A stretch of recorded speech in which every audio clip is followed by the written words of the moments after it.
My last video prompted a number of messages from people who don't accept evolution.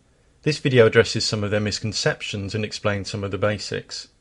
One of the first things to understand is that the theory of evolution is not concerned with the origins or development of the universe, or how life was first begun. It explains how different living organisms have developed and diversified since life first appeared on Earth. Even if life on Earth had been initiated by some kind of divine or alien intervention, that wouldn't affect the evidence for evolution, which incidentally is accepted by people who believe in one or more gods, as well as those who don't.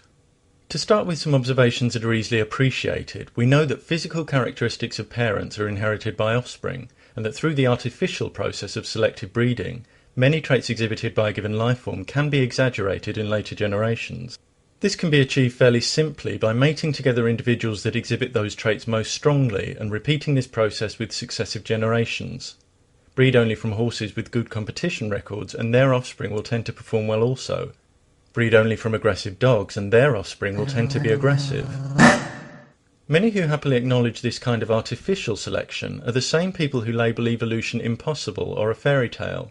And yet natural selection, one of the major mechanisms that drives evolution, requires no magical suspension or violation of physical laws.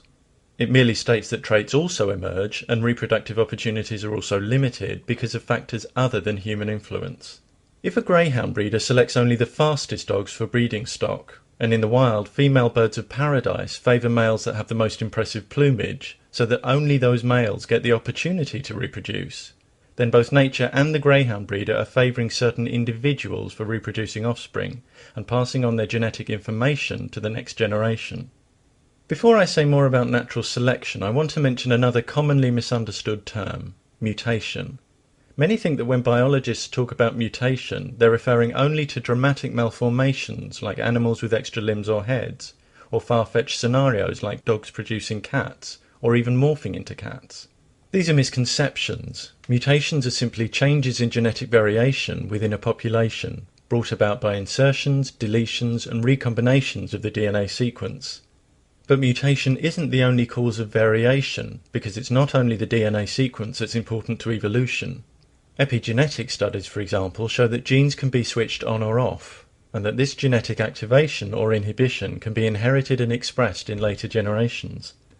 Most variations are neutral and have no impact on an organism's survival, accumulating naturally over successive generations in what's known as genetic drift, the effects of which are far more dramatic in smaller populations. But a variation in colour, for example, could have a major impact on survival.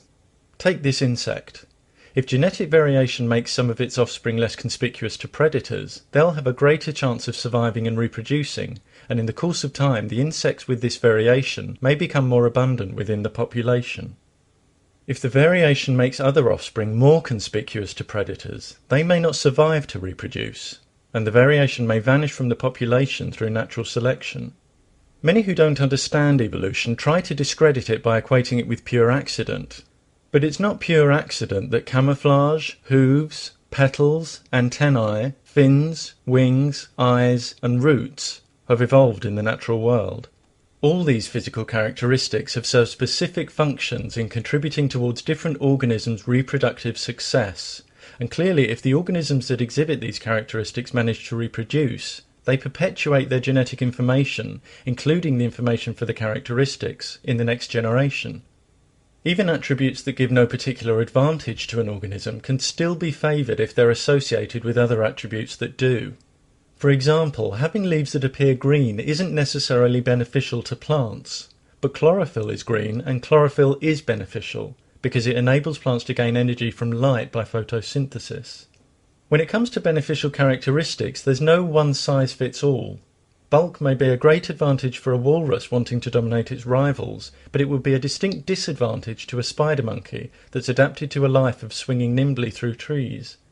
Again, it's no accident that walruses have evolved to be bulky and spider monkeys have evolved slender, supple limbs.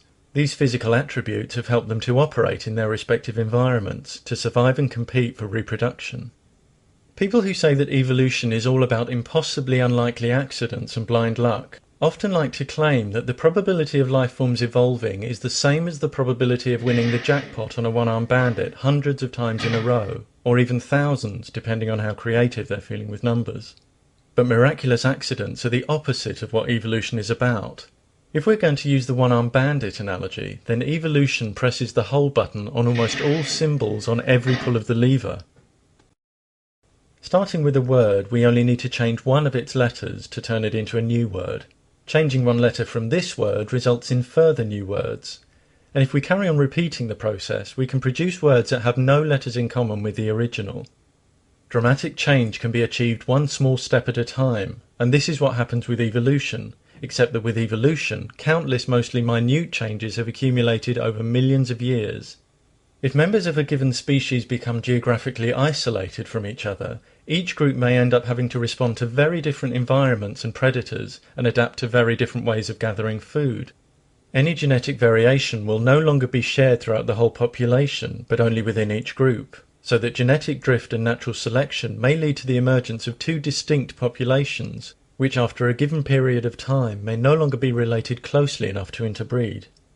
The theory of evolution does not say that organisms from one species population suddenly produce organisms from another.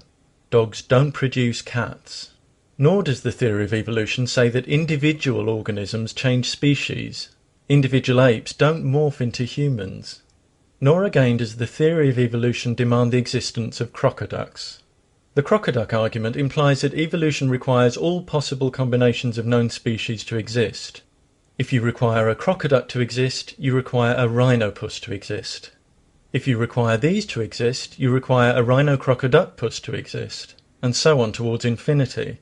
There are millions of species to combine and recombine and recombine. But the theory of evolution says something very different.